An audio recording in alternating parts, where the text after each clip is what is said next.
Have you ever wondered why the sky is blue, but space is black? Why the very same sun that paints the heavens in soft cerulean leaves, the universe cloaked in shadow? Close your eyes, take a deep breath, and drift with us into the quiet mystery of light, color, and the space between the stars. Tonight, we'll wander gently through questions that have lived in every curious mind. From children lying in grass to astronauts floating above Earth's glow, we'll follow the trail of scattered sunlight, dive into the colors our eyes can see, and float into the deep, dark beauty of space. But before we begin, tap that like button if you've ever looked up and wondered why the sky wears blue. Subscribe to Science for Sleep for more journeys through science, told softly for your dreams. And comment below. Where in the world are you listening from? Under which sky and beneath which stars? Let the music settle in. Let your thoughts float free. We're about to begin. It begins with a glance upward. Not from a laboratory or an observatory, but from a quiet moment beneath the open sky. Maybe you are lying in the grass, your fingers tangled in the blades, feeling the slow heartbeat of Earth below you. Or perhaps you were walking home at dusk, the air still warm, and you looked up just for a second and wondered something that has echoed across generations. Why is the sky so blue, and when night falls, why does that sky so bright and full in the day fade into blackness, revealing stars like pinholes in a curtain? You wouldn't be the first to ask. This question has lived in the minds of sailors crossing silent seas, in poets scribbling by candlelight, and in children holding their breath during a sunset, sensing that something magical is changing overhead. But tonight, we don't need to rush to the answer. Instead, let's slow down. Let the pace of the stars guide us. Let the world around you fade into soft silence. And imagine that the sky is not just a color, but a story. A story written in light, in air, and in the way your eyes interpret wonder. Blue, after all, isn't painted on the sky like ink on paper. It's something more delicate, an interaction, a dance, a scattering of light in every direction. Invisible until you look just the right way as you lie back and breathe slowly. Picture yourself floating just above the Earth, high in the soft curve of the atmosphere. From here, the sky is not just blue, it glows in layers, faint like a watercolor, and edged with the fading warmth of the sun. And further, beyond that curve, a different color entirely. Black. A black so deep and endless, it almost feels cold. A black that holds galaxies and time itself. This, too, is part of the question. Not just why the sky is blue, but why space is not. So much of science begins this way. With something simple, something observed. A shadow cast at the wrong angle. A beam of sunlight catching motes of dust in the air. The strange feeling that what you're seeing doesn't quite add up. Blue sky, black space, one world, two colors, one sun, two different lights. And so, tonight, we begin not with the answer, but with a willingness to ask slowly. To drift through each layer of explanation, wrapped not in equations, but in calm, guided not by urgency, but by wonder. We'll start with light, not just as something we see, but something that exists with mystery. It is both wave and particle, a flicker and a flow. You'll learn how it moves, how it bends, and how it scatters when it meets the air you breathe. We'll wander through the atmosphere, the soft blanket of gases that holds the sky to the earth. This invisible layer plays a secret role, breaking sunlight into pieces, sending some colors away and letting others linger. The sky is not blue because it was painted blue. It's blue because your eyes are catching the fragments of a broken rainbow. Later, we'll meet your eyes. The way they see, the way they favor blue over violet, the way perception shapes what we believe is real. It's not just the physics of the sky that makes it blue. It's also the biology of you. And when day fades to night, we'll rise higher, above the scattering, above the haze, into the clarity of space. There, in that endless blackness, we'll explore a second mystery. Why, if stars are everywhere, space remains dark? Why it isn't flooded with light? Why the blackness between the stars feels like silence?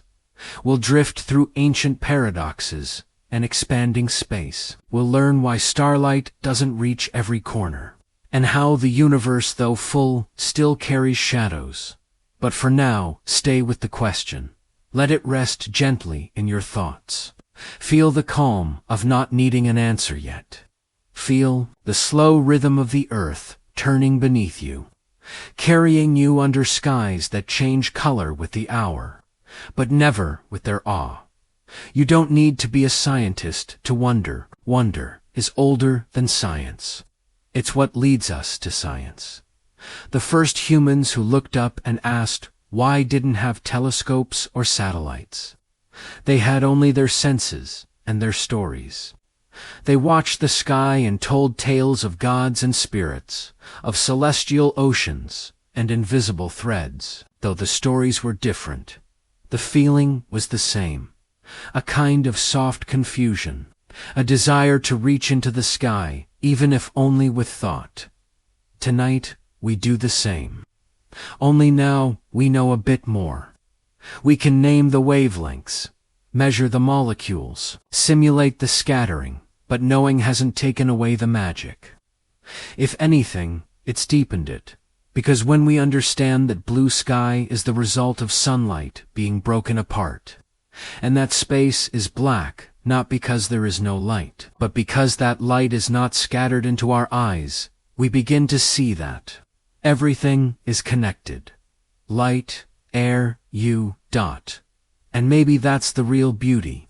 Not just that the sky is blue, or that space is black, but that such simple colors can carry such deep stories. So rest with that thought.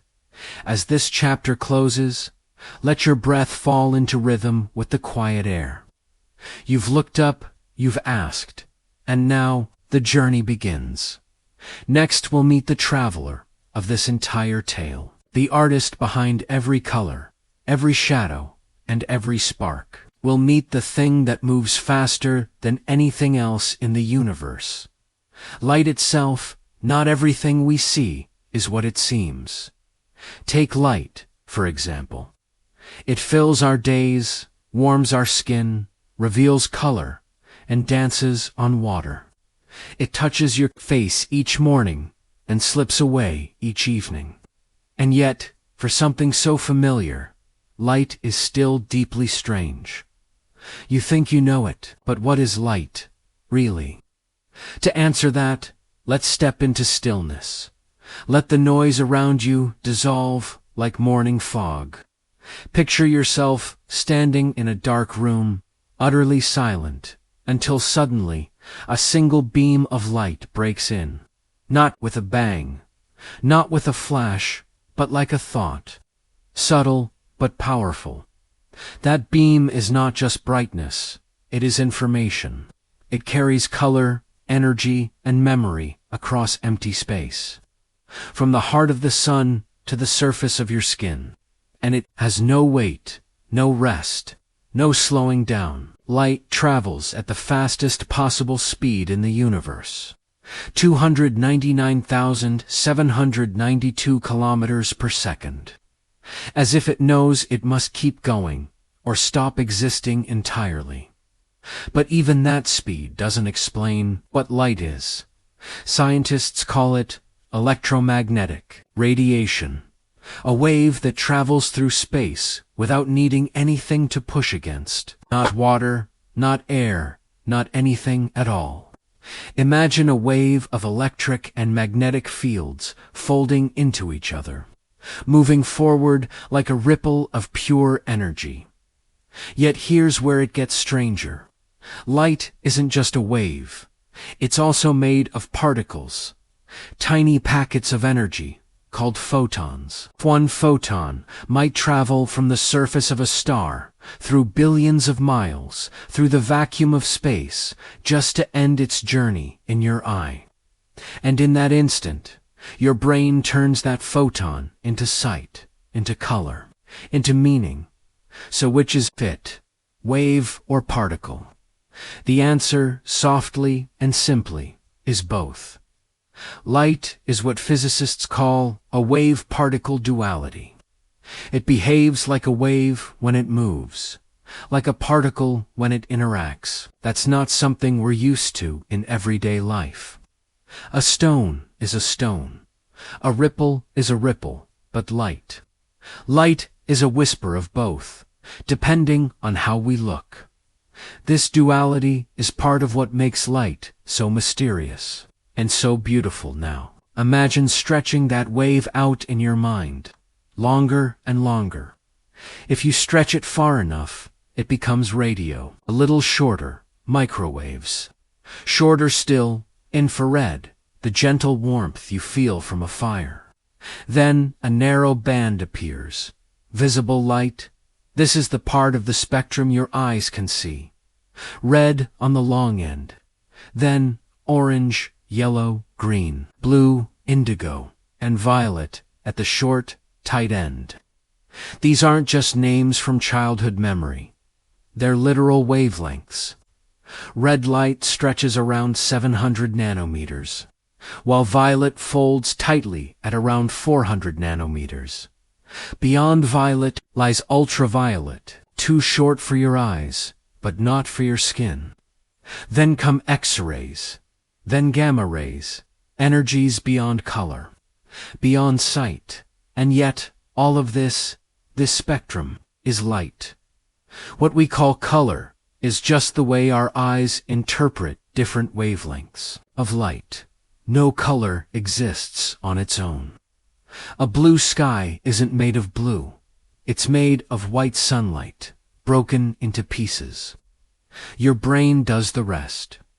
You might wonder, then how does white light contain so many colors? It helps to think of sunlight, not as a single color, but as a full symphony of wavelengths, all playing at once.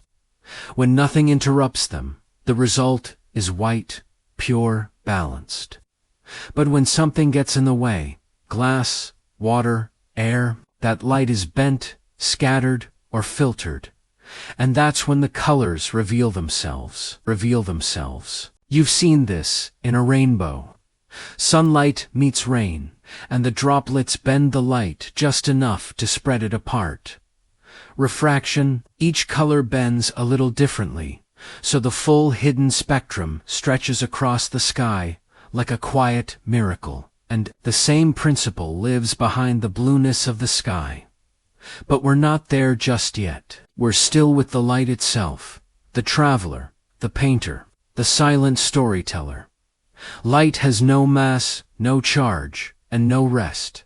It cannot slow down. If you tried to ride alongside a beam of light, time itself would seem to stop. Distances would collapse. Reality would fold into something else entirely. This is the realm of Einstein, where time and light are tied together like threads in a cosmic loom. But even without going that far, there's something spiritual in knowing this, that every photon you see was born somewhere, maybe in a bulb, maybe in the sun, and chose this exact moment to meet your eye. Some of that light began its journey 8 minutes ago, when it left the surface of the sun. Some light from distant stars left long before you were born, and only now reaches you. You are always seeing the past, and light is the messenger that delivers it. So when you look at a blue sky, or a red sunset, or even a black night full of stars, remember, you are not just seeing color. You are receiving waves and particles that have traveled through time, through space, through chaos and calm, just to be interpreted by your brain as beauty. And it's not only your eyes that feel this. Light touches everything. It warms the oceans, fuels the plants, and even controls the rhythm of your body. Your circadian clock, the one that tells you when to sleep, is guided by the blue light of morning and the golden red of dusk. Without light, there would be no growth, no color, no sight, and maybe no sense of time at all. So lie back now. Let your eyes gently close, if they haven't already. Let the idea of light settle in, not just as something you see, but something you live inside. It is the thread that ties you to the sun, to the stars, to the sky above you, and the space beyond. And now that you've met the artist behind every color, we're ready to watch what happens when it meets something else, something small, invisible, and all around us. Next, we'll enter the air itself, the invisible atmosphere, and we'll discover why blue light takes the longer path. While red light waits patiently for the sunset, light reaches you in silence. It doesn't knock. It doesn't ask. It simply arrives, on waves and photons, shaped by nothing but the medium it passes through. And when that medium is the sky, something magical begins to happen. You've already learned that sunlight carries every color inside it. An invisible rainbow tucked into a single white beam. But as that light enters Earth's atmosphere, it doesn't pass through untouched. It meets air, not the kind you feel as wind or breath, but something thinner, quieter, more delicate.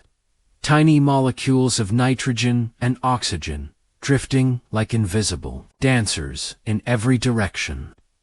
Too light, they are like bumps on a road, interruptions, distractions. And when sunlight strikes them, it scatters, not in big, chaotic bursts, but in gentle, precise directions. This scattering has a name, Rayleigh scattering, after Lord Rayleigh, who first described it over a century ago. But names aside, the idea is simple and beautiful. As light hits the atmosphere, the shorter the wavelength, the more it bounces around. And among all the colors in sunlight, blue has a short, tightly packed wave. So blue gets tossed from molecule to molecule, flung across the sky like 1,000 skipping stones. Red, with its longer, lazier wave, moves mostly straight through, barely bothered by the air. So, as the sun climbs higher in the sky, its white light enters the atmosphere. And blue is the first to scatter, painting the sky in soft, cool tones. Blue becomes the sky because it's the color most likely to be thrown sideways, right into your waiting eyes. Imagine it now. Thousands, millions of tiny blue waves, gently deflected in all directions. The air becomes a bowl of scattered color, and everywhere you look, you see blue. Not because it's dominant in the sun, but because it's most disrupted by air. But this scattering isn't violent. It's soft, constant, meditative, a cosmic dance between light and matter that happens all day, every day. Above your head, you may be tempted to think the sky is filled with blue, but it isn't. The sky is filled with air, and the air redirects the blue part of sunlight toward your eyes. What you're seeing is sunlight, scattered sideways. That's why, if you look directly at the sun, something you should never do with bare eyes, it doesn't appear blue. It appears yellow or white, because most of the blue light has been stolen away by the sky before it reaches you. And now, something even more delicate. That scattered blue light. It's not a solid block of color. It's layered. It fades as you move your gaze from horizon to zenith, From where the sky meets earth to the highest point above. That's because the light travels through more atmosphere. Near the horizon, more scattering, more softening, more mixing with other colors. And as you look straight up, the air is thinner. The blue appears deeper, purer. You've seen this if you've ever been in the mountains.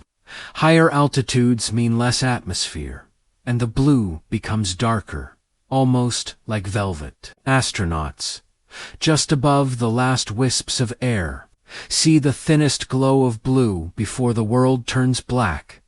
It's a gentle reminder the color of the sky depends on where you stand, and how much atmosphere the light has to travel through before it meets your eyes. Now picture a room filled with fog. A flashlight shines through it. Near the source, the beam is strong and direct. But farther away, the light begins to scatter, glow, soften. This is what sunlight does in our sky. It glows not from a light bulb or a wire, but from photons interacting with air, turning invisible beams into a visible canvas. And yet, blue is not the only color scattered. Violet light has an even shorter wavelength than blue. It should scatter more, not less. So why doesn't the sky look purple? The answer lies not in the sky, but in you. Your eyes are more sensitive to blue than to violet, and our sun emits less violet light to begin with. To make things more complex, much of the violet light is absorbed by the ozone layer before it even reaches your eyes. So the sky is awash in both blue and violet. But your brain, like a quiet curator, chooses blue as the dominant note in the painting above you. It's not just physics, it's perception. And the sky, it seems, works in harmony with both. Let's sit with that for a moment. The next time you look up at a blue sky, know this. You're not seeing a surface, not a ceiling, not a color that was always there. You're seeing the effect of light being gently torn apart and redirected. The sky is not blue in the way the ocean is wet.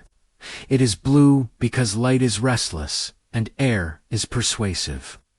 Because your eyes are tuned to one shade more than another. Because our world happens to be wrapped in just the right kind of molecules. Had Earth been cloaked in a different atmosphere, denser, thinner, or made of something else entirely, the sky could have been red, or orange, or even green dot. Mars or even green dot. Mars, for example, has a thin atmosphere full of dust.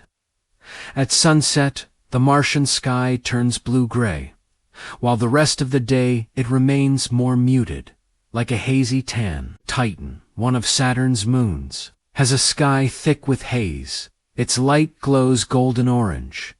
Our sky is blue, not by law, but by luck, by the delicate chemistry of this world, and perhaps that's what makes it so worth wondering about. So tonight, as you rest beneath the dome of scattered sunlight, imagine the photons arriving at your eyes, not in a hurry, not in chaos, but like gentle travelers, deflected by air, painting the sky with presence. Imagine the sky not as a thing, but as an event, a living process that unfolds again and again. With every sunrise, you are part of that process. Just by looking up now, let your breathing slow. Let your mind drift like blue light through air dot, because in the next chapter, we'll follow that journey even further into the invisible atmosphere itself. We'll explore the air that wraps around you, the air that gives the sky its color, and the planet its breath. There you'll learn why the sky is not a wall, but a window, and why its color vanishes when the air is gone. The air is gone. You've seen this in a rainbow. Sunlight meets rain, and the droplets bend the light just enough to spread it apart. Refraction. Each color bends a little differently, So the full hidden spectrum stretches across the sky like a quiet miracle, and the same principle lives behind the blueness of the sky. But we're not there just yet. We're still with the light itself, the traveler, the painter, the silent storyteller. Light has no mass, no charge, and no rest. It cannot slow down. If you tried to ride alongside a beam of light, time itself would seem to stop. Distances would collapse. Reality would fold into something else entirely. This is the realm of Einstein, where time and light are tied together like threads in a cosmic loom. But even without going that far, there's something spiritual in knowing this, that every photon you see was born somewhere, maybe in a bulb, maybe in the sun, and chose this exact moment to meet your eye. Some of that light began its journey 8 minutes ago, when it left the surface of the sun. Some light from distant stars left long before you were born, and only now reaches you. You are always seeing the past, and light is the messenger that delivers it. So when you look at a blue sky, or a red sunset, or even a black night full of stars, remember, you are not just seeing color. You are receiving waves and particles that have traveled through time, through space, through chaos and calm, just to be interpreted by your brain as beauty. And it's not only your eyes that feel this. Light touches everything. It warms the oceans, fuels the plants, and even controls the rhythm of your body. Your circadian clock, the one that tells you when to sleep, is guided by the blue light of morning and the golden red of dusk. Without light, there would be no growth, no color, no sight, and maybe no sense of time at all. So lie back now. Let your eyes gently close, if they haven't already. Let the idea of light settle in, not just as something you see, but something you live inside. It is the thread that ties you to the sun, to the stars, to the sky above you, and the space beyond. And now that you've met the artist behind every color, we're ready to watch what happens when it meets something else, something small, invisible, and all around us. Next, we'll enter the air itself, the invisible atmosphere, and we'll discover why blue light takes the longer path. While red light waits patiently for the sunset, light reaches you in silence. It doesn't knock. It doesn't ask. It simply arrives on waves and photons, shaped by nothing but the medium it passes through. And when that medium is the sky, something magical begins to happen. You've already learned that sunlight carries every color inside it, an invisible rainbow tucked into a single white beam. But as that light enters Earth's atmosphere, it doesn't pass through untouched. It meets air, not the kind you feel as wind or breath, but something thinner, quieter, more delicate. Tiny molecules of nitrogen and oxygen, drifting like invisible dancers in every direction. To light, they are like bumps on a road, interruptions, distractions. And when sunlight strikes them, it scatters, not in big chaotic bursts, but in gentle, precise directions. This scattering has a name, Rayleigh scattering, after Lord Rayleigh, who first described it over a century ago. But names aside, the idea is simple and beautiful. As light hits the atmosphere, the shorter the wavelength, the more it bounces around, and among all the colors in sunlight, blue has a short, tightly packed wave. So blue gets tossed from molecule to molecule, flung across the sky like 1,000 skipping stones. Red, with its longer, lazier wave, moves mostly straight through, barely bothered by the air. So as the sun climbs higher in the sky, its white light enters the atmosphere.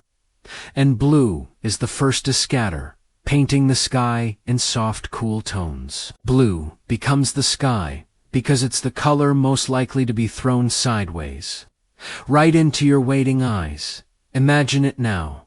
Thousands, millions of tiny blue waves, gently deflected in all directions. The air becomes a bowl of scattered color, and everywhere you look, you see blue. Not because it's dominant in the sun, but because it's most disrupted by air. But this scattering isn't violent. It's soft, constant, meditative. A cosmic dance between light and matter that happens all day. Every day above your head. You may be tempted to think the sky is filled with blue, but it isn't. The sky is filled with air, and the air redirects the blue part of sunlight toward your eyes. What you're seeing is sunlight scattered sideways. That's why, if you look directly at the sun, something you should never do with bare eyes, it doesn't appear blue. It appears yellow or white, because most of the blue light has been stolen away by the sky before it reaches you, and now, something even more delicate, that scattered blue light. It's not a solid block of color, it's layered. It fades as you move your gaze from horizon to zenith, from where the sky meets earth to the highest point above. That's because the light travels through more atmosphere near the horizon, more scattering, more softening, more mixing with other colors. And as you look straight up, the air is thinner. The blue appears deeper, purer. You've seen this if you've ever been in the mountains. Higher altitudes mean less atmosphere, and the blue becomes darker, almost like velvet. Astronauts, just above the last wisps of air, see the thinnest glow of blue before the world turns black. It's a gentle reminder. The color of the sky depends on where you stand, and how much atmosphere the light has to travel through before it meets your eyes. Now picture a room filled with fog. A flashlight shines through it. Near the source, the beam is strong and direct. But farther away, the light begins to scatter, glow, soften. This is what sunlight does in our sky. It glows not from a light bulb or a wire, but from photons interacting with air, turning invisible beams into a visible canvas. And yet, blue is not the only color scattered. Violet light has an even shorter wavelength than blue. It should scatter more, not less. So why doesn't the sky look purple? The answer lies not in the sky, but in you. Your eyes are more sensitive to blue than to violet. And our sun emits less violet light to begin with. To make things more complex, much of the violet light is absorbed by the ozone layer before it even reaches your eyes. So the sky is awash in both blue and violet. But your brain, like a quiet curator, chooses blue as the dominant note in the painting above you. It's not just physics, it's perception, and the sky, it seems, works in harmony with both. Let's sit with that for a moment. The next time you look up at a blue sky, know this. You're not seeing a surface, not a ceiling, not a color that was always there. You're seeing the effect of light being gently torn apart and redirected. The sky is not blue in the way the ocean is wet. It is blue because light is restless and air is persuasive. Because your eyes are tuned to one shade more than another. Because our world happens to be wrapped in just the right kind of molecules. Had Earth been cloaked in a different atmosphere, denser, thinner, or made of something else entirely, the sky could have been red, or orange, or even green. Mars, or even green. Mars, for example, has a thin atmosphere full of dust. At sunset, the Martian sky turns blue-gray, while the rest of the day it remains more muted, like a hazy tan. Titan, one of Saturn's moons, has a sky thick with haze. Its light glows golden orange. Our sky is blue, not by law, but by luck, by the delicate chemistry of this world, and perhaps That's what makes it so worth wondering about.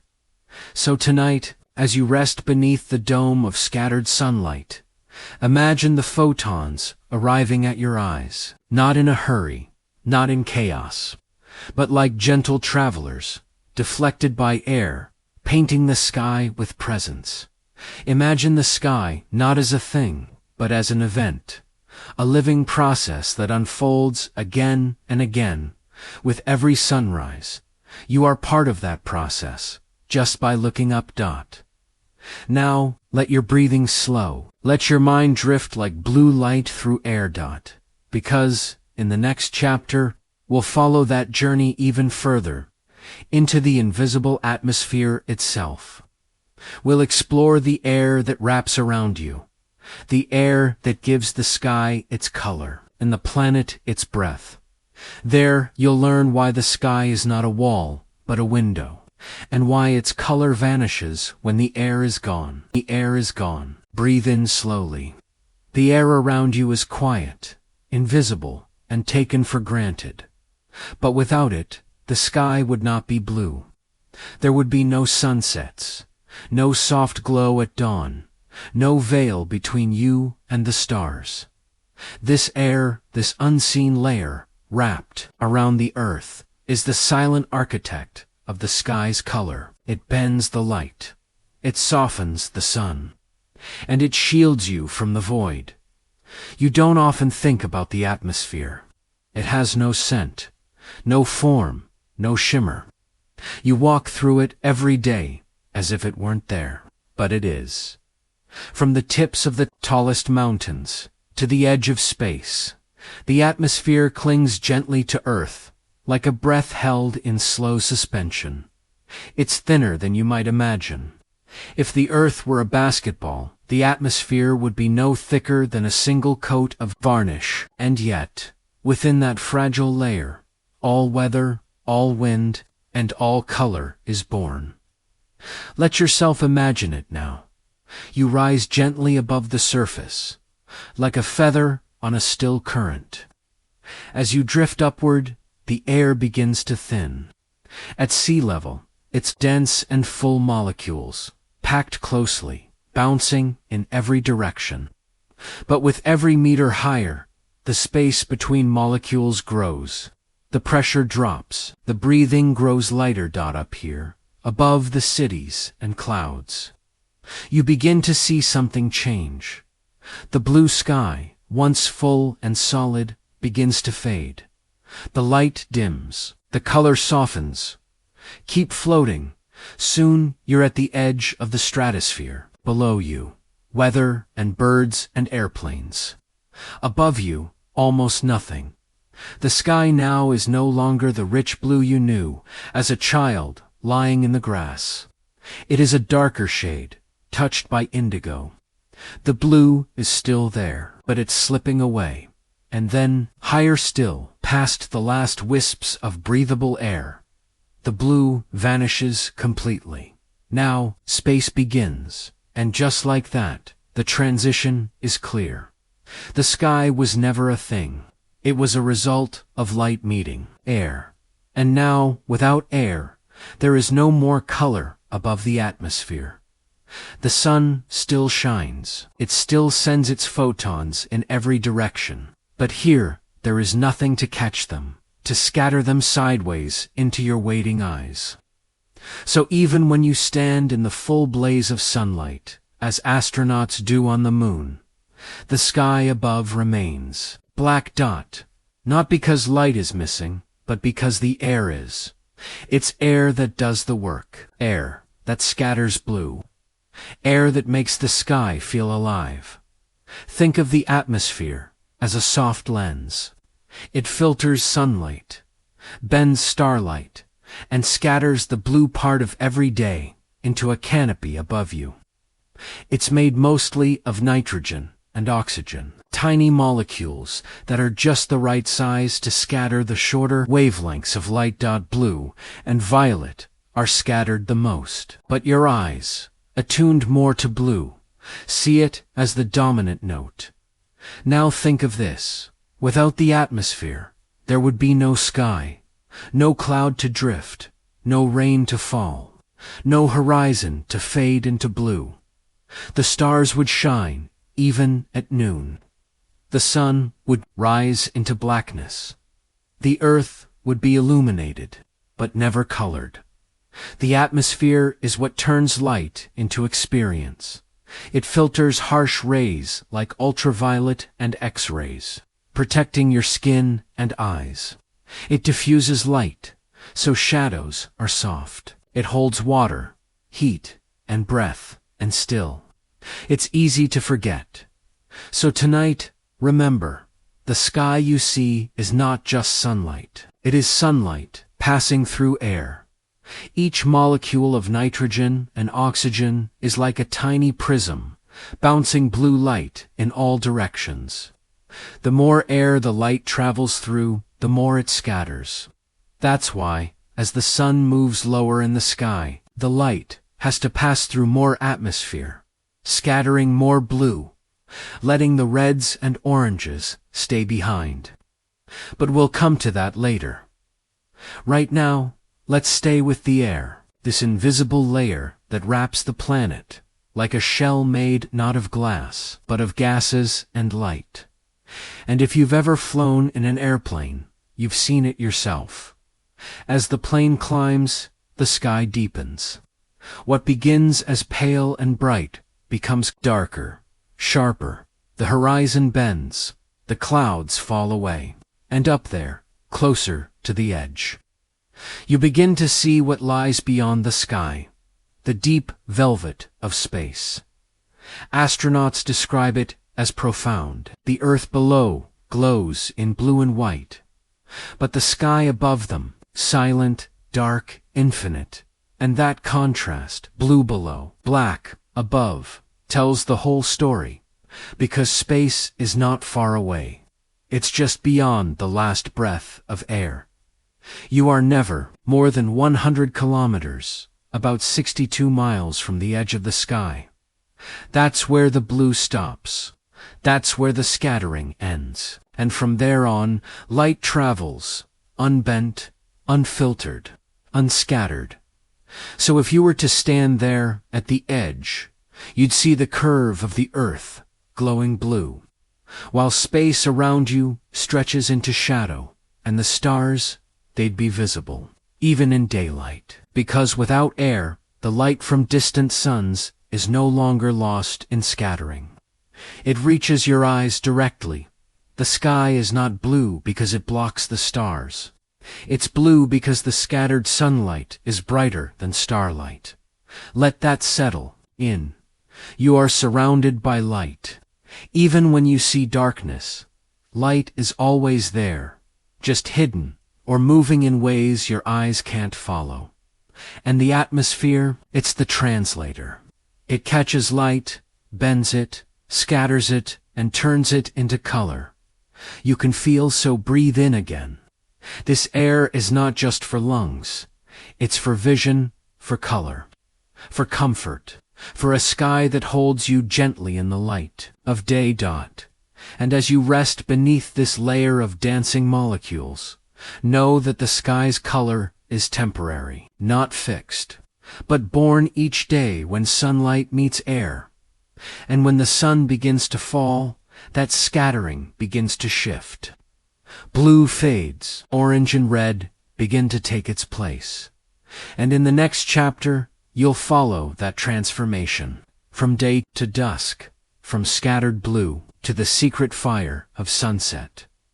By now, you know the sky is not blue, because blue light is everywhere, but because it is scattered by air, scattered by invisible molecules, lifted and tossed sideways so that can find your waiting eyes. But here's the quiet puzzle.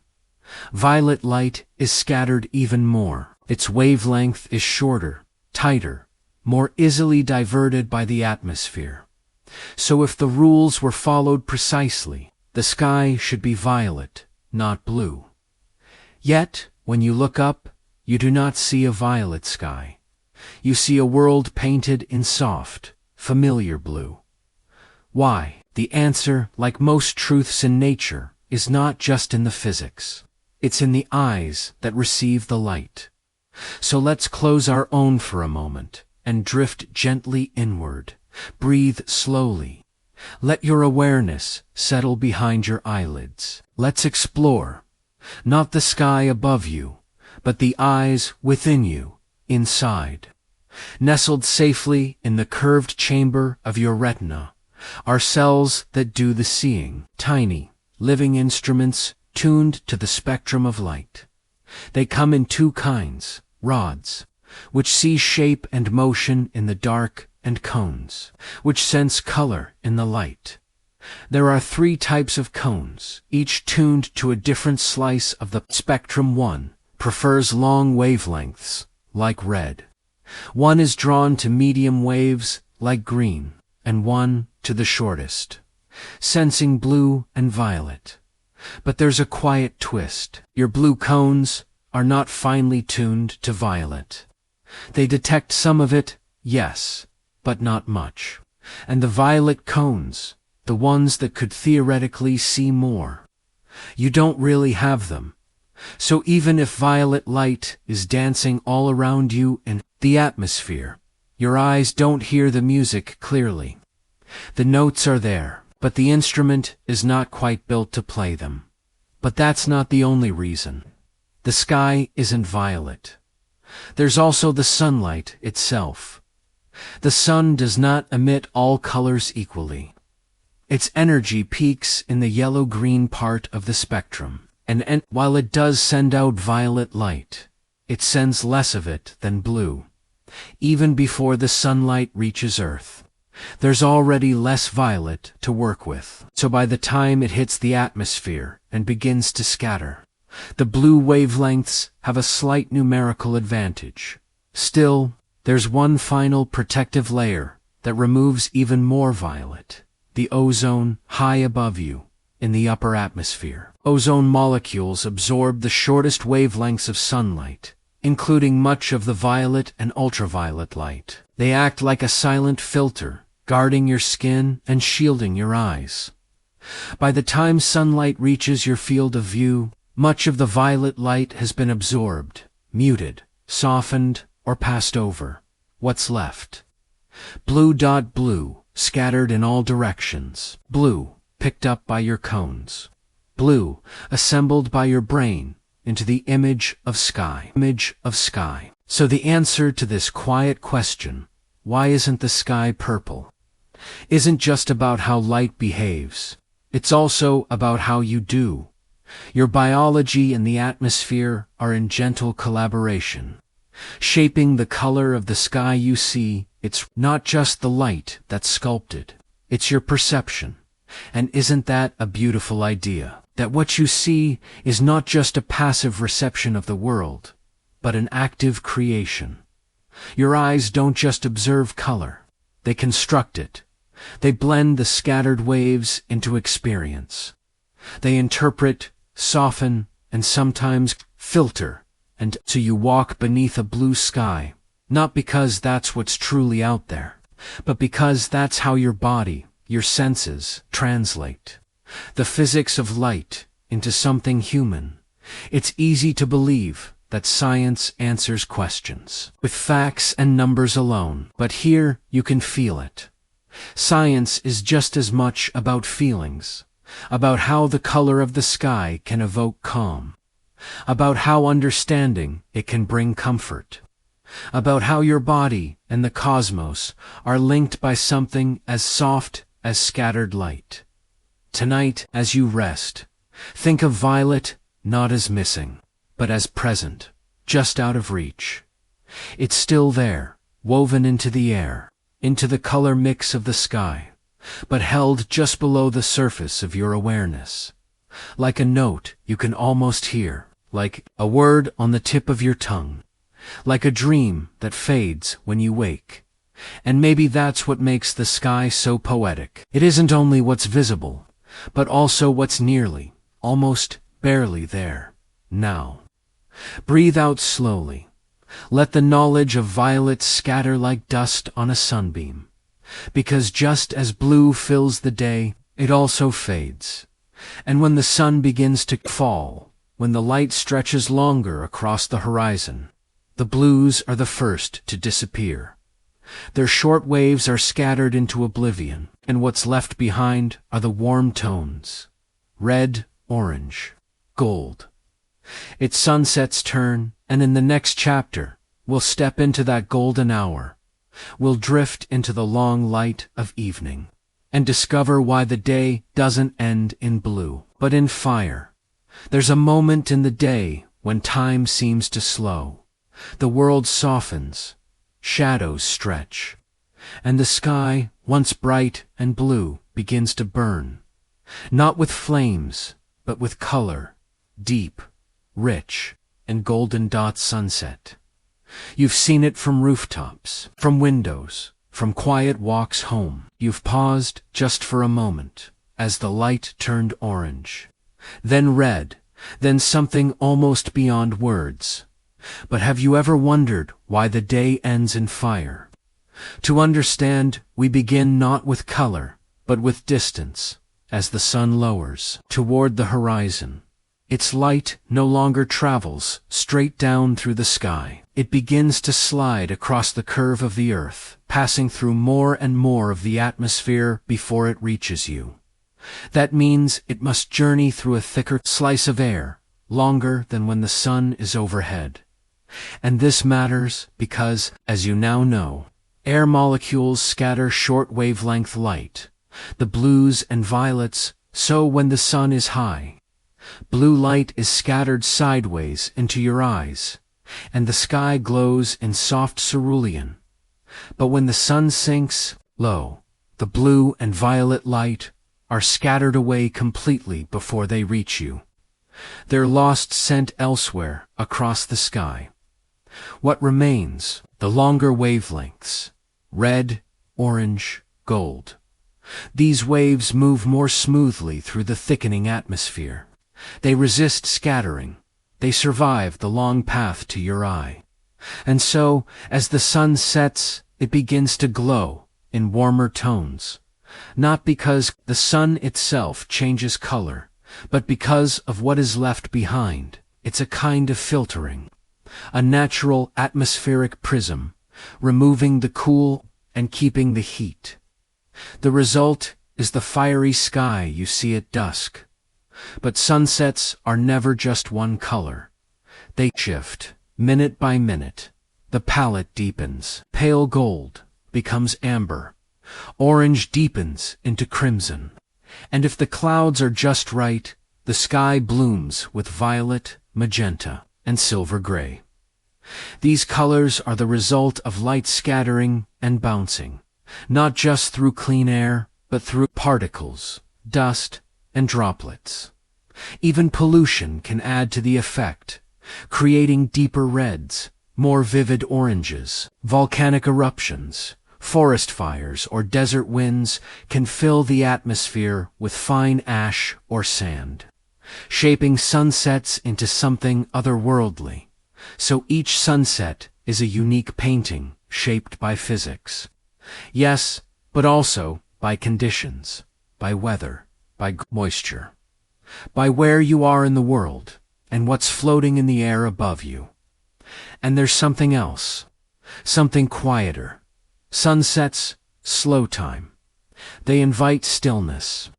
They offer the chance to pause, reflect, and release. Perhaps it's because of the colors themselves. Red and orange are often associated with warmth, comfort, endings. Or perhaps it's because of what we know, even if we don't say it. When the sun sets, the day ends, and endings, no matter how small, carry meaning. We attach emotion to them, memory, beauty. There's science in the sunset. Yes, but there's poetry. To dot, and as the final rays slip beneath the horizon, another transformation begins. The blue fades entirely, the fire disappears, and the sky begins to darken. First into navy, then into the deep black of night. But the darkness isn't emptiness, it's just a canvas, waiting for stars. Now imagine this scene. as if you're floating gently just above the earth, watching the curvature of the planet catch the final streaks of light. You would see a thin blue line, the last whisper of atmosphere, glowing along the edge like a halo. Then a gradient of colors, orange into red, then deepening into purple, then fading to black. From this perspective, you see that the sunset is not something that happens to the sky, but something that happens through it, a result of light interacting with air from a new angle under changing conditions. And once the sun is gone, what's left? A cooler world, a darker sky, and a shift from the scattered blue and fire of daylight to the clarity of starlight. Because as the atmosphere loses its grip on sunlight, it begins to reveal what was always hidden behind it. The universe now breathes slowly. Let the warmth of the sunset settle in your thoughts like embers. Let the reds and golds melt into calm. The sun may be out of sight, but its light still lingers. Even now, long after it dips below the horizon, its photons continue to bend through the upper atmosphere. This is what creates twilight, the soft, color-soaked time between day and night. It's a slow farewell, and in that farewell is a gift. Time to transition, time to reflect. Nature rarely ends things abruptly. It gives us gradients, fades, the space to adjust. So if you're listening to this as you settle into bed, know that your day is setting too. And like the sky, you are changing shades, from energy to rest, from movement to stillness. You are entering your own version of night. And just as the blue gave way to fire, and the fire to stars, your thoughts can begin to let go. But before we move fully into the blackness of space, there's one more step. You've seen the colors change. You've watched the sky fade from blue to gold to gray. Now we'll rise again, above the scattering, above the air, beyond the veil, and ask the next question that lingers quietly in the mind. If the sun is still shining in space, why does space appear so dark? In the next chapter, we'll go higher still. We'll leave the atmosphere behind, and we'll find ourselves staring into the black that holds the stars, because beyond the sunset's fire lies something even more mysterious, a sky without color at all.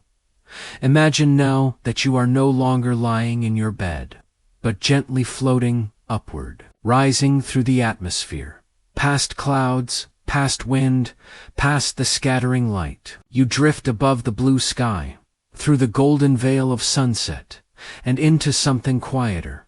Asterisk above you, no ceiling. Below you, a glowing planet wrapped in thin ribbons of air, and all around you, darkness, not gray, not navy, but deep, endless black. You turn your head toward the sun, and it still shines. A perfect sphere, blazing in the distance. Unfiltered, unscattered, fierce, and yet the sky around it remains dark. This is the quiet riddle that brings us here. If the sun is still shining, why does space look black?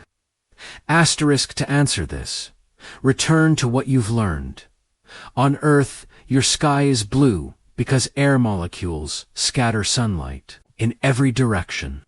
The scattered blue light reaches your eyes, not directly from the sun, but from all around you. The sky seems to glow with color, even though it doesn't shine on its own. But space is different. There is no air here, no thick soup of molecules to scatter the sunlight, no canvas for color to bounce from, just emptiness. So even though the sun is just as bright, maybe even brighter, there is nothing around to spread its light.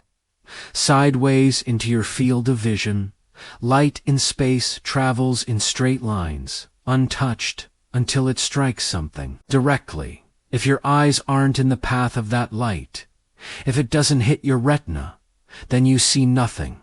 No glow, no color, just black, just black. This is why, even in full daylight, astronauts orbiting Earth see a pitch-black sky above them. Even when sunlight blazes down on their suits or reflects off the metal of their spacecraft, the sky behind remains silent, dark, and infinite. Because the scattering is gone, and with it the illusion of a glowing sky in space. Light behaves differently, not because the rules change, but because the context does. And in this emptiness, color becomes more elusive. You see only what is directly illuminated. Everything else falls into shadow. And yet, space is not truly empty. Photons are flying everywhere, carrying color, carrying heat, carrying information. But unless they strike something, your eye, a surface, a sensor, they remain invisible. So in a way, space hides its colors, not because they aren't there, but because they go unseen. They pass by you, just out of reach, like whispers carried on windless air now. Imagine you're holding a prism, just like the one Newton used centuries ago. If you let the unscattered sunlight pass through it, it would still split into a rainbow. All the colors are there. Red, orange, yellow, green, blue, indigo, violet. But they aren't scattered across the sky like back home. They're tightly bundled in the beam, focused, straight. You must intercept them to witness their glow, and that, in itself, is profound, because it means light needs a medium, a surface, a participant to be seen. Without an atmosphere, without a scattering agent, the sky doesn't shine. This changes how we understand brightness. It's not just about how much light is out there. It's about how much of it reaches you. Space is flooded with light, yet remains dark, because light without interaction is invisible. Color without contact is silence. There is something poetic in this truth, that illumination is a collaboration. The universe can blaze, but it only becomes visible when it touches something. And that something might be you. Now let's float a little farther, away from Earth, past the moon, past the planets, out where the sun is just another star in the distance. Here, the darkness feels deeper, more complete. But even here, the rules hold no atmosphere, no scatter, no blue sky, only blackness. Yet through this blackness, we can see farther than ever, because there is no glare, no daytime sky to block the stars. And so, through telescopes, those quiet collectors of light, we observe galaxies, nebulae, and distant suns that have traveled billions of years to reach us. Their photons fly, in silence, across the vacuum, until at last they arrive. And when they do, they bloom with color, captured on mirrors, focused onto sensors, translated into images in the black of space. We find the most brilliant colors of all, but we had to go beyond the sky to see them. So now you know the sky is blue because of scattering. Sunsets are red because of distance, and space is black because there is nothing to scatter the light. But the blackness is not a void. It's a pathway, an ocean of light, invisible until it finds a home. Tonight, as you rest, think of that dot. Think of light not as something that simply is, but as something that becomes. Only when noticed. Think of darkness, not as emptiness, but as potential, a silence filled with waiting color. And let that thought carry you softly toward sleep. Close your eyes and imagine a sky filled with stars.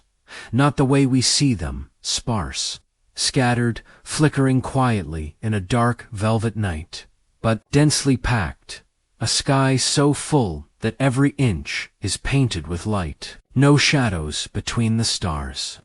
No space for darkness to slip in. Only firelight from every direction. It sounds like a dream, and yet it's a question that puzzled astronomers for centuries. If the universe is infinite and filled with stars, why isn't the night sky blazing with light? Why, instead of gentle pinpricks in the black, don't we see a sky as white as daylight? This riddle is called the Olbers paradox, named after the German astronomer Heinrich Wilhelm Olbers, who pondered it in the 1800s. But the question is older than Olbers. It goes back to the very shape and age of the universe itself. So tonight, we'll float softly into this ancient wonder. We'll follow it through space and time, and in the quiet of thought, uncover why darkness still reigns above us. Let's begin where the paradox begins, with an infinite, static universe. Imagine it, stretching forever in all directions. No beginning, no end, no expansion. Stars scattered evenly across eternity in such a universe. Every single line of sight, no matter where you looked, should eventually land on the surface of a star. Just as trees in a dense forest eventually block your view, so too should stars in an infinite cosmos fill every part of the sky. The night should be as bright as the day, yet it isn't. Even with telescopes, we still peer into vast, dark spaces. The stars are many, but they do not crowd our vision. Why? The first clue lies in something deeply woven into the fabric of the cosmos. Time, our universe, is not infinitely old. It had a beginning around 13.8 billion years ago. And because light takes time to travel, we can only see stars whose light has had enough time to reach us. If a star's light is still on the way, billions of light years out, we simply haven't seen it yet. The darkness, then, is not emptiness. It is youth. A waiting room of stars. We haven't met. But time isn't the only factor.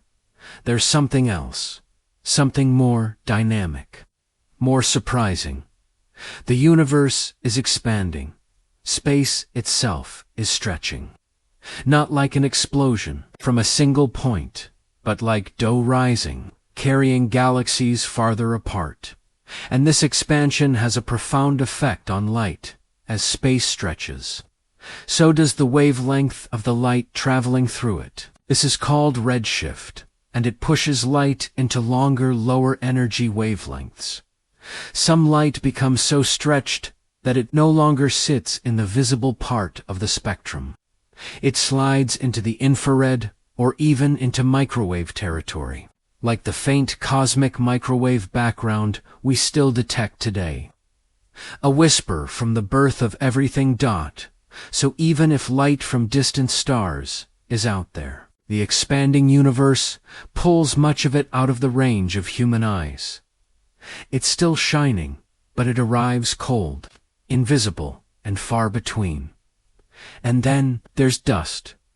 Vast clouds of interstellar dust drift across galaxies, soaking up starlight. They block some beams, dim others, scatter many.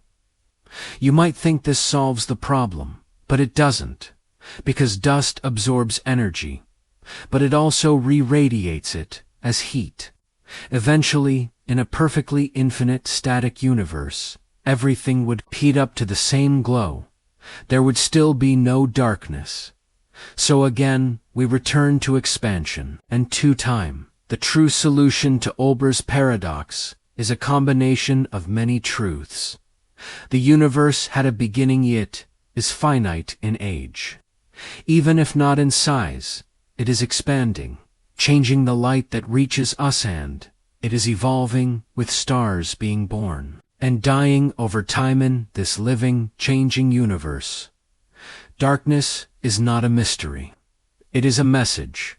It tells us the universe is not eternal and unchanging. It tells us the cosmos has limits, not in space, but in what we can see. Asterisk, you are not looking at an empty sky. You are looking at a map of time itself. So tonight, when you look up and see the dark between the stars, remember, it is not darkness from lack, it is the silence between notes. The pause in the music of photons. Those gaps are not empty. They are filled with potential, with stories traveling toward us still. Some of those stars may already be gone. Some may never be born. And some are just now sending their first beams our way. Each pinprick of light you see has traveled unimaginable distances, through expanding space and ancient time, just to touch your eye. And each shadow between them holds the promise of more Olbers. Paradox, then, is no longer a paradox. It is a poem, a soft cosmic realization that the universe has a history, that we are inside something moving, growing, unfolding. The darkness is not wrong. It is right for this kind of universe. It is exactly what we should expect. A universe where we are still waiting to see all there is to see. And so, as you lie beneath your own quiet patch of sky, wrapped in shadow and the hush of night, you can rest, knowing the stars are still arriving. You live in a moment of cosmic in-betweens. Not the beginning, not the end, but somewhere beautiful in the middle. And tomorrow night, a little more light will reach us. A little more of the universe will become visible, one photon at a time in the next chapter. We'll bring the light even closer, not from the stars above, but from within you, because your eyes, too, shape the night. They bend to its quiet. They adjust to the dark dot. So next, we'll explore how you see in shadow, and what it means to truly look into the night. Let your breath slow. Let your body soften and drift toward the next chapter. Your eyes in the darkness. There is a kind of magic that happens when the lights go out. As the sun sets and the world quiets, your body begins to shift, your senses sharpen, your thoughts drift, and your eyes, those soft orbs of starlight, begin to adjust to the dark. You may not notice it at first, but something ancient awakens in you, a system built over millions of years to help you see the night. Let's begin there, inside your own eyes. Inside your own eyes, you are carrying two types of light catchers in your retinas, rods and cones. Cones love the day. They live in the center of your vision, and they thrive in bright light. They help you see sharp details and vivid color. Blue skies, green leaves, golden sun. They're the painters of your daylight world. But cones are easily overwhelmed by shadow. When the light begins to fade, their colors slip away, until even a red apple in your hand might appear gray. This is where the rods come in. Rods are the silent watchers. They don't care much for color, but they are incredibly sensitive to dim light. They live more toward the edges of your vision, and in darkness, they take over. Thanks to your rods, you can still see shapes in the moonlight. You can notice motion in the corners of your eye. You can trace the outline of trees against the night sky, and yet your rods require time. They don't work instantly. This is why you can't see well when you first walk into a dark room. It takes about 20 minutes for your rods to fully awaken, to switch your eyes into night mode. So as you lie in the dark, letting this story float around you, your eyes are adjusting even now. You're becoming one with the night. But there's something else about darkness, something less biological and more emotional. Night has a texture, a presence. It doesn't just affect what you see, it changes how you feel. Have you noticed colors disappear, distances blur? The world feels quieter, bigger, older. The day is full of boundaries, but the night dissolves them. Mountains become silhouettes. Cities become distant glows. The sky opens, and suddenly you can imagine the infinite. Your brain softens its grip on precision and shifts into dreaming. You're more open to wonder, to mystery. This is not just poetry. It's rooted in neurology. In low light, your brain stops processing fine detail. It relies more on intuition, memory, and imagination. You're not just seeing the dark, you're feeling it, and it feels timeless. Now picture this. You're outside, under the stars. Above you the Milky Way stretches, like a river of light, but you can only see it if your surroundings are truly dark. No street lamps, no car headlights, no phone screens. Even the tiniest flicker of artificial light shrinks the sky. This is called light pollution, and it's why most people today rarely see a truly star-filled night. Our cities glow so brightly, they push the stars away. And so, paradoxically, to see more, you must remove light.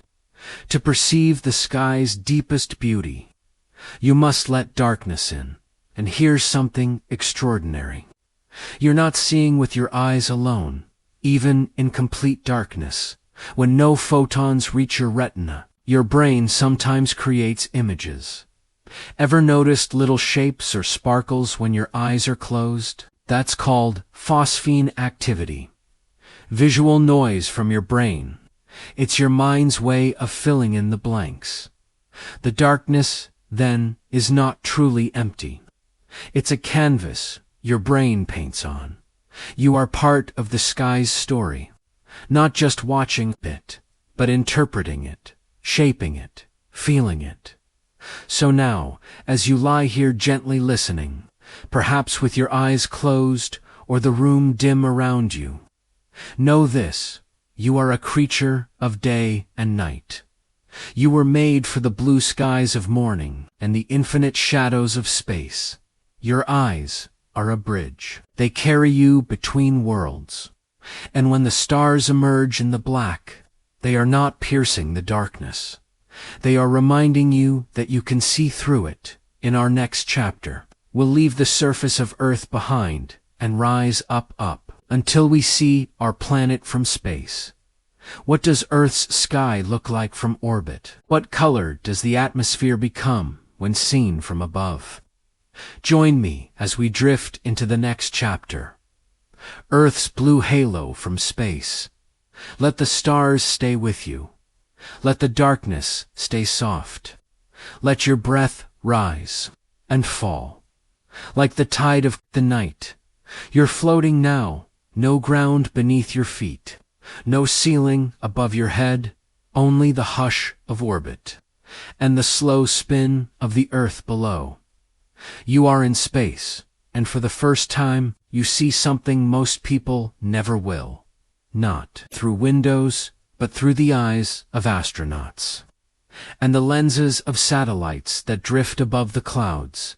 You see Earth, not as a place to stand, but as a glowing sphere wrapped in blue. A soft halo surrounds the planet, thin as a whisper, fragile as breath on glass. This is the atmosphere, and from space it looks like the most delicate veil, a glowing band of azure clinging to the curve of our world. You didn't know the air could shine like that down on the surface. The sky feels endless. It stretches above us, a dome of blue. But from up here, you realize something. It's not a dome at all. It's a shell, a boundary, a barely there skin that holds in all the weather, all the wind, all the life. It's only about 100 kilometers thick. That's just 1.5% of Earth's diameter. And most of it is compressed within the first few kilometers near the surface. So when astronauts speak of how thin the atmosphere is, how fleeting it seems from orbit, they mean it. It's like looking at a soap bubble, a shimmer of blue clinging to a spinning rock, and yet that shimmer is what gives us skies. But why does it look blue, even from space? It's the same reason the sky is blue on Earth, rayleigh scattering dot as sunlight hits the molecules in our atmosphere. The shorter, bluer wavelengths are scattered more than the red. That scattered blue light gets bounced around in all directions, filling the sky with its cool hue dot from space. You're seeing sunlight streaming through the very edge of that atmosphere. And even at this angle, the blue still dominates. It wraps around the Earth like a glowing ribbon, brightest at the rim, where the light passes through the thickest layers. This edge, this glow, is sometimes called the limb of Earth. It's the border between night and day, between light and shadow, between here and out there. Astronauts often describe their first look at this halo as a kind of emotional earthquake. They've trained for years, prepared for zero gravity, readied themselves to walk in the void, but nothing prepares them for the sight of Earth rising beneath them, a brilliant, breathing planet surrounded by this luminous shell. It looks alive, it looks vulnerable, it looks lonely. From the blackness of space, Earth doesn't seem big dot, it seems rare. And that fragile blue edge reminds them, and us, that everything we know, everything we are, depends on that tiny envelope of air dot now. Imagine watching a sunrise from space. You're on the International Space Station, orbiting the Earth every 90 minutes. As you look out the window, the sun begins to rise behind the curve of the planet. At first, nothing. Just a faint glow at the horizon. Then slowly, the edge begins to light up, and a thin blue line appears. It grows brighter, richer in color. It deepens to sapphire, then cobalt, then indigo. And just before the sun itself breaks the horizon, you see layers of color stack upon each other. Blue, gold, violet, red, as sunlight filters through more and more air. This layered glow is caused by the scattering of light through varying depths of atmosphere. Each color bends and splits just slightly differently, revealing the sky's invisible structure. Then, in a flash, the sun crests the edge, and the blue halo is swallowed in daylight. But you remember it. That moment, that edge, that breath of blue between the blackness and the light. There's something else. To dot from space, the contrast is more dramatic. Below, Earth's bright surface, oceans and clouds. Above the infinite black of space, there is no gradient, no soft fade. The atmosphere ends abruptly, and beyond it is void. And that makes the blue even more striking, because it's not just color, it's life, a symbol, a thread, a reminder that within this thin shell, clouds form, birds fly, and hearts beat. Outside of it, nothing can breathe. The blue halo, then, is not just an optical effect. It's a border between existence and emptiness. Have you ever seen images of Earth at night, from orbit? Tiny cities glow like embers in the dark. Networks of golden lights stitched across continents.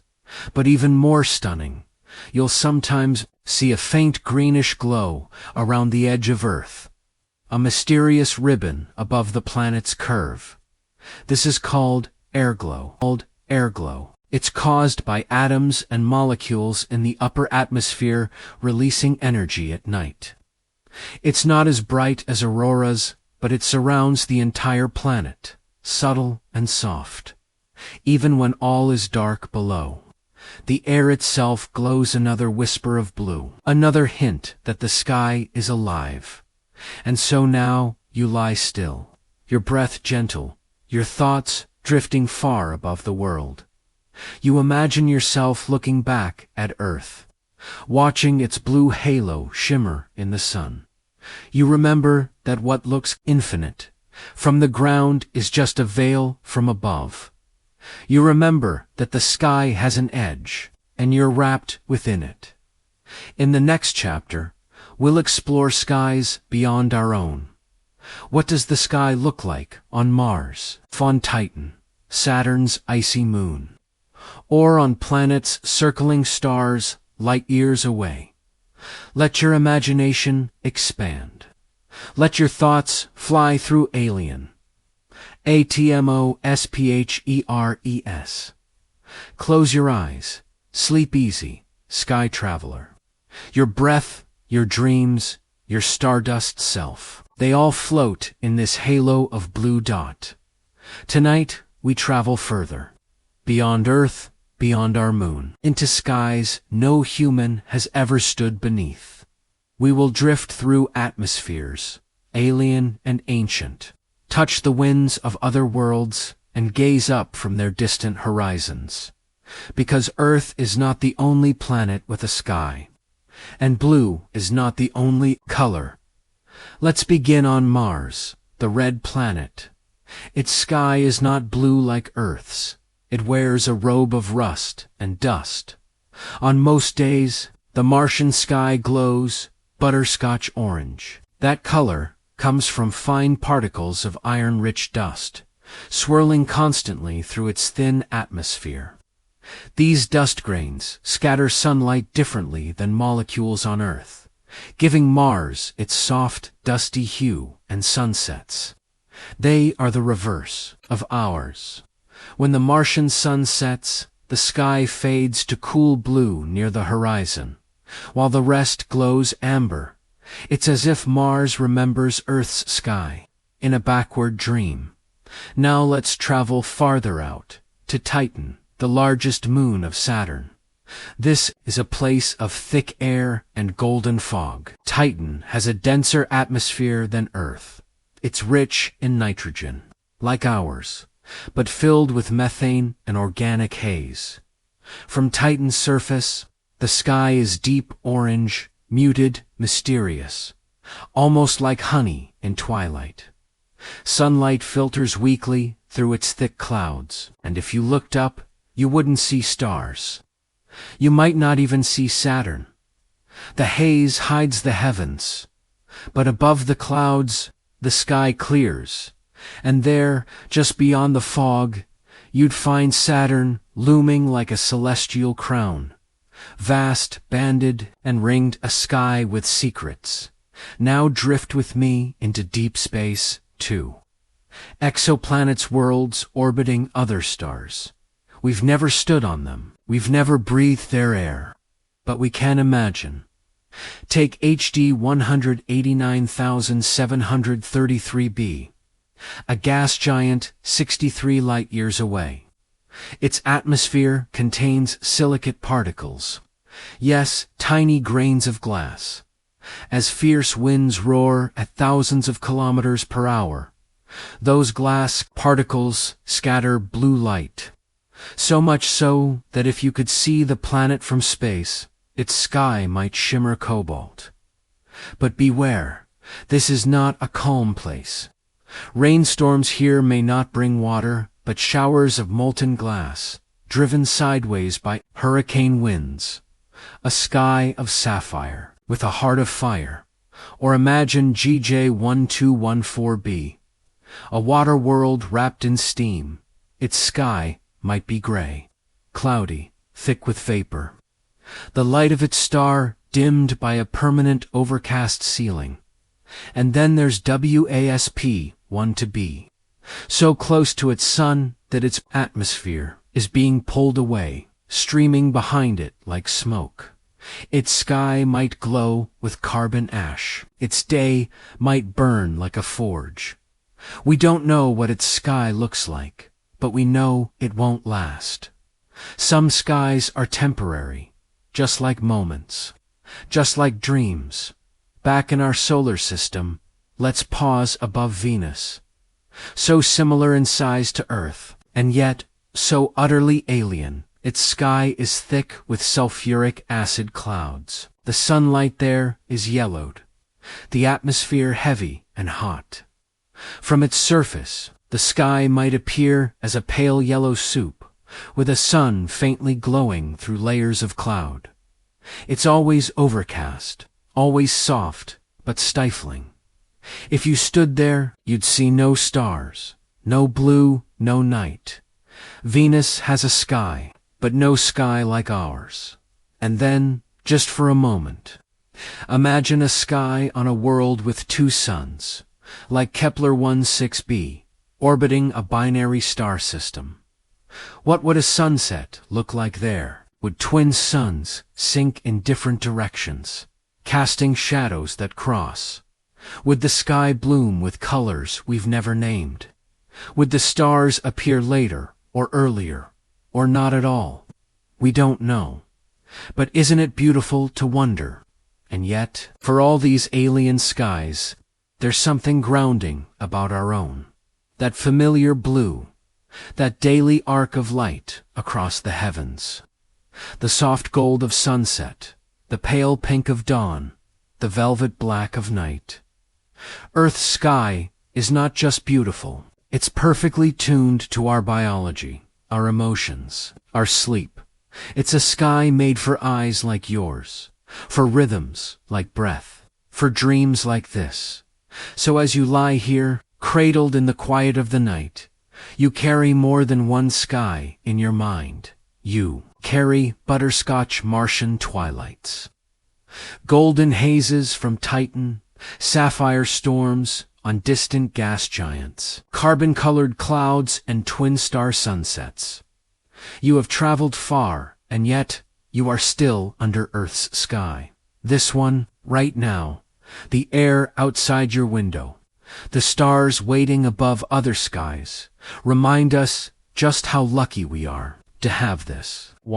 This breath, this blue dot. In the next chapter, we return home to Earth, to you, and we ask, what does the sky reflect? Not just in color, but in memory, emotion, and being. Come with me to the final chapter. Let the stars turn slowly. Let your mind float gently. You are stardust, wrapped in atmosphere, resting in light. You've traveled far, through layers of light and shadow, through molecules and galaxies, through the bending of space and the glow of other worlds. And now we return, not to the beginning, but to the center of everything. To you, to the sky, above your own breath. To the simple question that has guided us all this way. What is a sky, really? At first glance, the sky is just physics. A scattering of light, a trick of distance and dust. A thin veil of air wrapped around a spinning sphere, but lie still for a moment. Feel your chest rise and fall.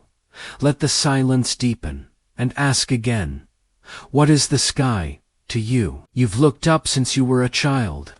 You've watched clouds drift and stars appear. You've wondered at sunrises and paused at dusk.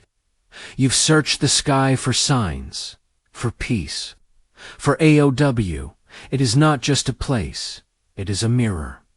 The blue of day is not only scattered sunlight, it's the color of calm, the color of thought. The night is not just absence, it's space for dreams. We project onto the sky our moods, our longings, our questions. When we're joyful, the sky feels bright.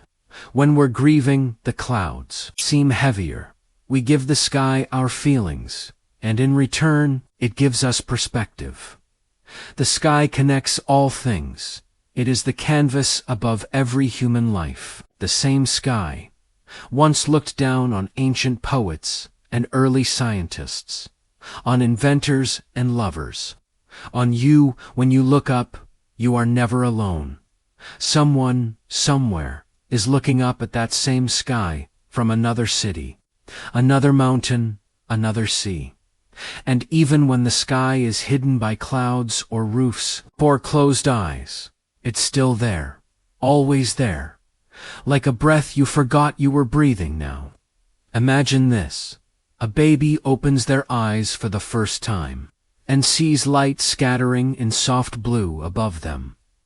A wanderer pauses at the edge of a desert and watches the sky melt into stars. An astronaut floats above the earth and sees the planet wrapped in sapphire light. Fragile, glowing, alive. Each of them feels it. That quiet awe, that primal stillness.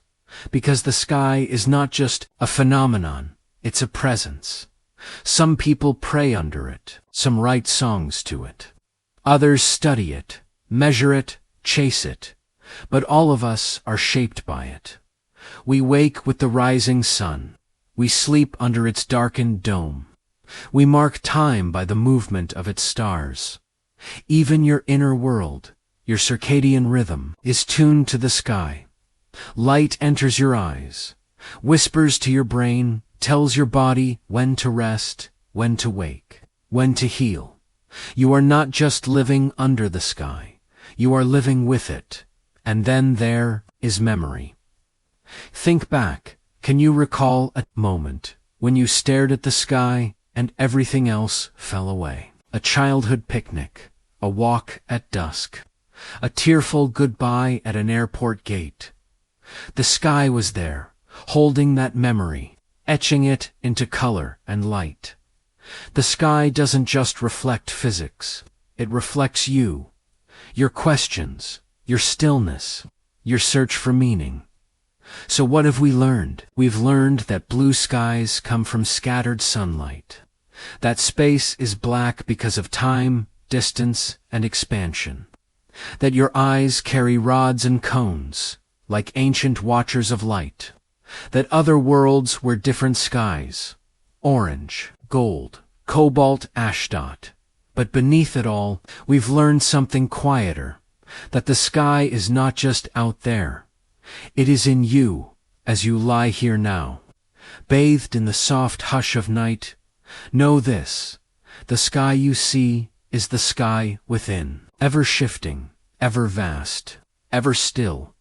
You are made of atoms from ancient stars. You are breathing the breath of trees. You are light scattered through space, and shadow waiting to be lit. Tonight, may the sky wrap you gently. May its dark hold comfort, not fear. May its quiet bring rest, not loneliness. May its endlessness remind you, not of what is unknown, but of what is always, always here. Right above, right within. Let the sky reflect your stillness. Let your thoughts drift like clouds. And when sleep takes you as softly as a falling star, remember, you are part of the sky's story. You always have been. If your eyes are still open, thank you for traveling with us. From the breath of blue above your day to the velvet dark between the stars. You've wandered through molecules and memory, through the silence of space and the shimmer of sunrise.